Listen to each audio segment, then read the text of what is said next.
కలిసినంత easy కాదు.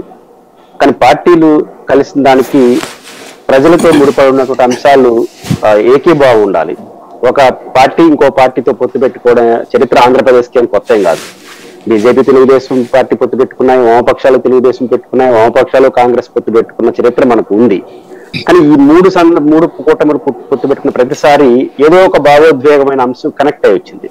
వామపక్షాలు తెలుగుదేశం పొత్తు పెట్టుకున్నప్పుడు ఒక తీవ్రమైన ప్రజా పోరాటం 4 సంవత్సరాలుగా ప్రతిపక్షాలుగా చేయడం, మళ్ళీ కలవడం.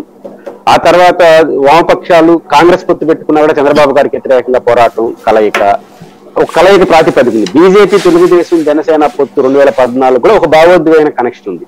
అదేంటంటే ఆంధ్రప్రదేశ్ విడిపోయింది, ఒక సీనియర్ పొలిటీషియన్ ఈ రాష్ట్రానికి అవసరం, ఢిల్లీలో అధికారంలో ఉండేవాళ్ళు విభజన చట్టాన్ని అమలు చేయడం వాళ్ళు అవసరం అని ఒక భావోద్వేగ కనెక్షన్ కనపడింది. కానీ ఇప్పుడు అలాంటి ఒక ప్రాతిపదిక ఏది కనపడట్లేదు. పొత్తు పెట్టుకోకపోవడం వాళ్ళ ఇష్టం, కానీ ప్రాతిపదిక కనపడలేదు. అందుకు బెస్ట్ ఎగ్జాంపుల్ బీజేపీ మేము పొత్తు పెట్టుకుంటామని అనౌన్స్ చేసినటువంటి ప్రెస్ నోట్లని కనిపిస్తుంది. ప్రెస్ నోట్లో కానీ ఎందుకు పొత్తు పెట్టుకోవాలి ఆంధ్రప్రదేశ్ లో? ఇప్పుడు తెలుగుదేశం నాయకులు అడిగితే చెప్తారు జగన్మోహన్ రెడ్డి గారు దుర్మార్గమైన పరిపాలన ఓడించేవాళ్ళని, జనసేన అడిగితే చెప్తారు దుర్మార్గం జగన్ ఓడించేవాళ్ళని. మరి బీజేపీ ఏం చెప్పదలుచుకుంది ఆంధ్రప్రదేశ్ ప్రజలకి? ఇప్పుడు దుర్మార్గమైన జగన్మోహన్ రెడ్డి రాష్ట్రంలో పొత్తు పెట్టుకోవడం అంటే జగన్ ఓడించడం కోసమే కదా, ఇంకో దానికోసం కాదు. మరి జగన్ ఓడించాలనుకున్నప్పుడు ఏ అంశాల ఆధారంగా మీరు జగన్ ఓడించారు? ఆంధ్రప్రదేశ్ బీజేపీ నాయకులు ఏం చెప్తారు అనేది 5 ఏళ్ళలో చెప్తున్నారు.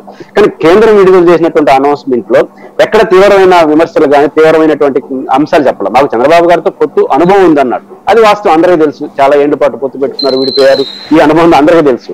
ఇది చెప్పారు తప్ప ఎట్లాంటి చెప్పలేదు. రెండో అంశం, ఈ 3 కూటములు సాయి గారు పొత్తు కొత్త కాదు. 2014లో ఈ ఎక్స్పీరియన్స్ అయిపోయింది, ఎక్స్పెరిమెంట్ చేసేశారు. ఈ ఎక్స్పెరిమెంట్ ని చెప్పుకోవడానికి వాళ్ళకి కూడా మొహమాటంగా ఉంది.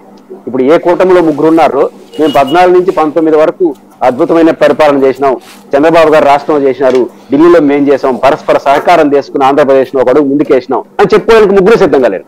ఎందుకంటే 3 దానికి ఉల్టాగా పనిచేశారు 2019 ఎన్నికల్లో.